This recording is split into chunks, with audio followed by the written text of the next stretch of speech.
untuk malam hari ini, nah, karena minggu-minggu sebelumnya kita sudah mempelajari apa itu kompensasi, macam-macamnya kompensasi, sistem pemberian, bahkan asas-asas dari kompensasi, metode dari kompensasi juga kita sudah pelajari macam-macamnya sampai bentuk dari kompensasi pelengkap juga kita sudah mempelajari.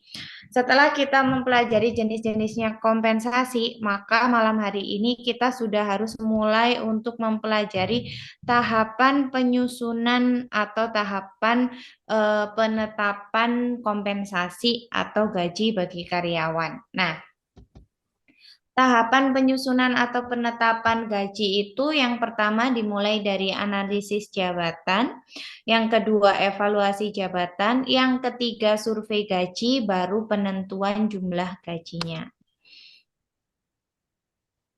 Nah, di malam hari ini kita akan mempelajari tahapan penyusunan kompensasi yang pertama, yaitu analisis jabatan.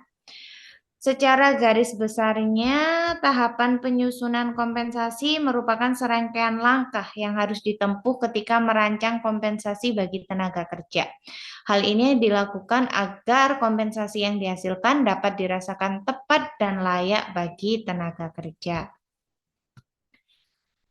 Tahapannya ini tadi, analisis jabatan, evaluasi jabatan, survei gaji, baru penentuan besaran dari kompensasi atau besaran gaji yang akan diberikan kepada karyawan. Apa itu analisis jabatan? Secara garis besarnya, analisis jabatan itu adalah suatu kegiatan untuk mengumpulkan, menilai, dan menyusun berbagai macam informasi secara sistematis yang berkaitan dengan jabatan. Jadi secara garis besarnya, analisis jabatan itu adalah mengumpulkan segala informasi perihal suatu jabatan. Kegiatan mengumpulkan segala sesuatu atau segala informasi perihal jabatan itu disebut analisis jabatan. Nah, tujuannya apa? Pada dasarnya, tujuan dilakukan analisis jabatan ini adalah agar setiap pemangku jabatan dapat dengan mudah menjalankan tugasnya dan dengan jelas harus melakukan apa saja. Menurut Sora, tujuan dilakukan analisis jabatan adalah untuk menciptakan sumber daya manusia yang berkualitas dalam menghadapi perkembangan ekonomi dan untuk menciptakan kenyamanan dalam bekerja. Jadi ada fungsi dasar atau tujuan dasar dilakukan analisis jabatan itu pada dasarnya agar setiap pemangku jabatan itu tahu tugas yang harus dijalankan sehubungan dengan jabatan yang diemban itu apa? Tanggung jawab yang harus dijalankan itu apa? Dan bagi perusahaan juga tahu bahwa jabatan-jabatan yang saat ini ada dalam perusahaan apakah sudah diduduki oleh orang-orang yang berkompeten atau orang-orang yang tepat di bidangnya. Atau secara bahasa ekonominya ada yang tahu? Right man in the right place. The right man on the right place, atau orang-orang yang tepat pada suatu tempat yang tepat. Jadi orang-orang yang memiliki kompetensi di bidangnya ditempatkan pada suatu jabatan yang sesuai dengan kompetensinya, sesuai dengan pengalamannya. Nah, melalui apa kita tahu apakah suatu jabatan tersebut memang sudah diduduki atau ditempati oleh orang-orang yang tepat? Jawabannya melalui Analisis jabatan. analisis jabatan. Jadi secara garis besarnya inti dari analisis jabatan sudah bisa difahami ya. Gitu. Kita harus tahu dulu nih jabatan-jabatan ini sesuai atau enggak. Sebelum menetapkan gaji kan kita harus tahu jabatan apa saja yang ada dalam perusahaan, karyawannya ada berapa, masing-masing dari karyawan tersebut apakah sudah menempati jabatannya dengan tepat, tanggung jawab yang dijalankan dalam jabatan tersebut apakah sudah terlaksana dengan baik atau tidak. Itu dilakukan analisis jabatan. Manfaat analisis jabatan ada banyak, bisa menetapkan dasar-dasar rasional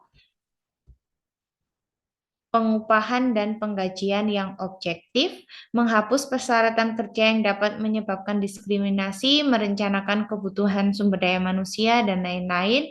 Ini ada banyak, nanti kalian bisa pelajari sendiri. Nah, yang terpenting itu ini. Kegunaan informasi analisis jabatan. Yang pertama, sebagai rekrutmen dan seleksi. Jadi, melalui kegiatan analisis jabatan, perusahaan bisa melakukan proses rekrutmen dan seleksi yang tepat. Karena perusahaan tahu masing-masing jabatan itu dibutuhkan orang-orang seperti apa. Dibutuhkan sumber daya manusia dengan kompetensi yang seperti apa. Yang kedua, bisa menjadi dasar dalam penetapan kompensasi karena disesuaikan dengan tanggung jawab di masing-masing jabatan. Bisa dipakai sebagai evaluasi jabatan, bukan evaluasi kinerja ya. Evaluasi jabatan, evaluasi kemarin apa? Penilaian. Penilaian. Jadi kalau evaluasi jabatan berarti penilaian terhadap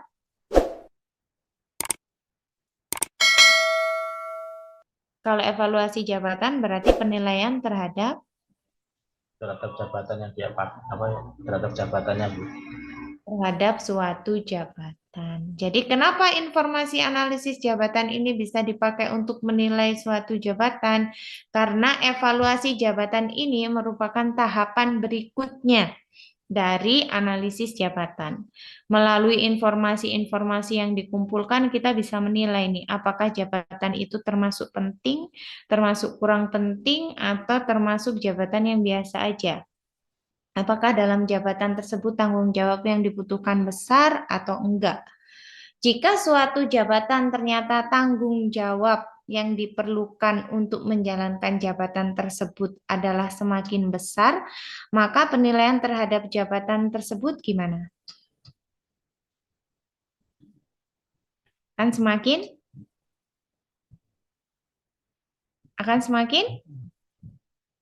Semakin besar tanggung jawab dalam suatu jabatan, maka kita bisa menilai bahwa jabatan tersebut penilaiannya atau nilainya adalah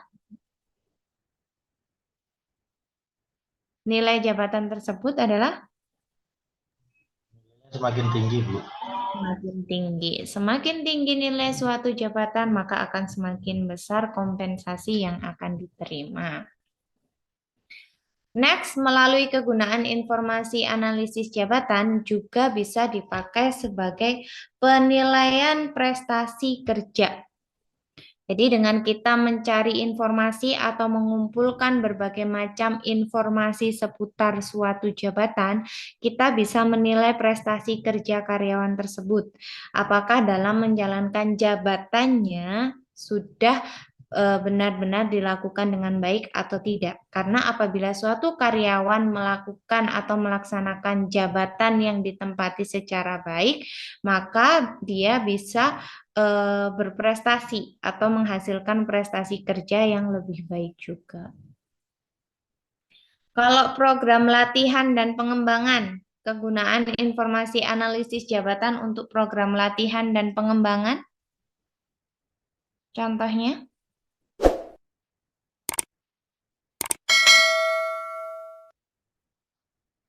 Program latihan dan pengembangan.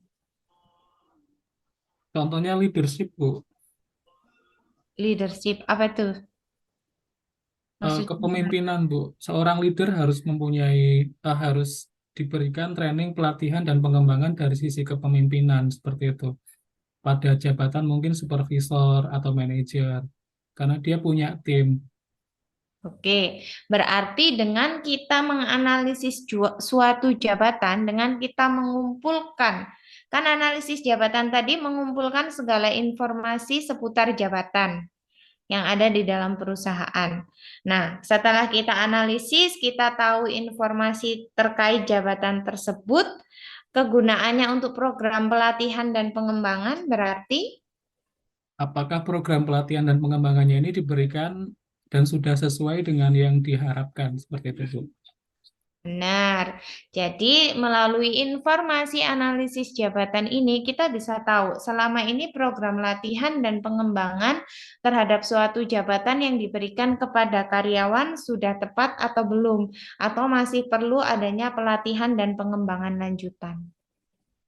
Dari poin 1, 2, 3, 4, 5 sudah cukup difahami ya kegunaan informasi analisis jabatan ya.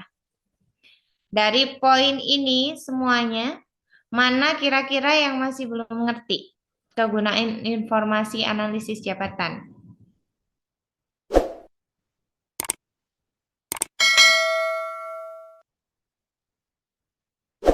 Yang mana? Poin yang mana yang kira-kiranya itu masih belum ngerti? Kenapa informasi analisis jabatan itu diperlukan untuk ini?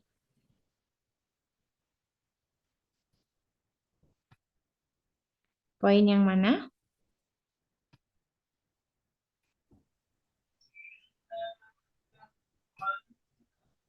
Untuk perbaikan organisasi itu gimana, Bu? Untuk Perbaikan organisasi.